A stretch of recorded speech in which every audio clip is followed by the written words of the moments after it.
The last executive order refocuses the energy and resources of the federal government to dismantle transnational criminal organizations such as drug cartels. It's important to emphasize that we cannot reduce crime in the United States without additionally addressing illegal immigration and illegal drugs.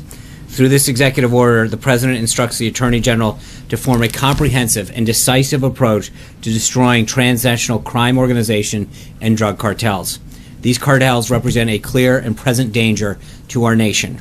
They bring dangerous criminals, drugs, and violence to once peaceful neighborhoods, both here at home and in other parts of the world. They have fueled addiction and overdose deaths, and they can no longer be allowed to operate with impunity in our country or our hemisphere. This order pulls together the experience and resources of federal agencies to work towards emphasizing specific goals in this regard. Number one, to upgrade our information gathering about these transnational organizations and cartels. Without accurate information about these threats and the ability and willingness to share this information, we're not going to be able to tackle this problem. It's important to note that prior to this administration, if you had called the Department of Justice to ask for these statistics, they never kept them. So knowing what we're facing is a big part of addressing the problem. Number two, improving the speed and efficiency of removing criminal aliens, cartel members, and people who help cartels from our nation. Unlike during the last 8 years, these criminals are finally going to go home.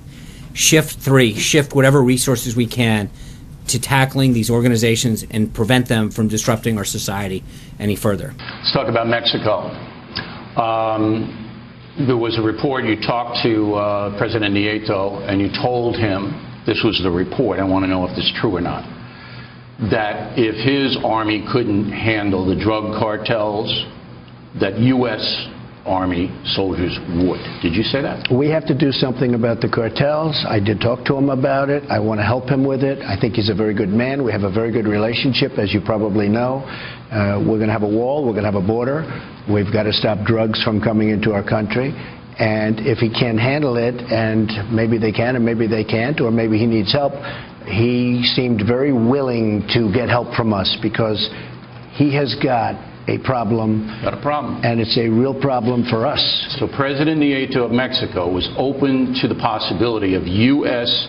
forces, all right, helping him combat the drug cartels. I would rather, as a very nice man that he is and somebody I respect, I'd rather have him respond to that. But I will tell you, I certainly offered him help on knocking out the drug cartels because we have got a problem. Don't forget, those cartels are operating in our country, and they're poisoning the youth of our country.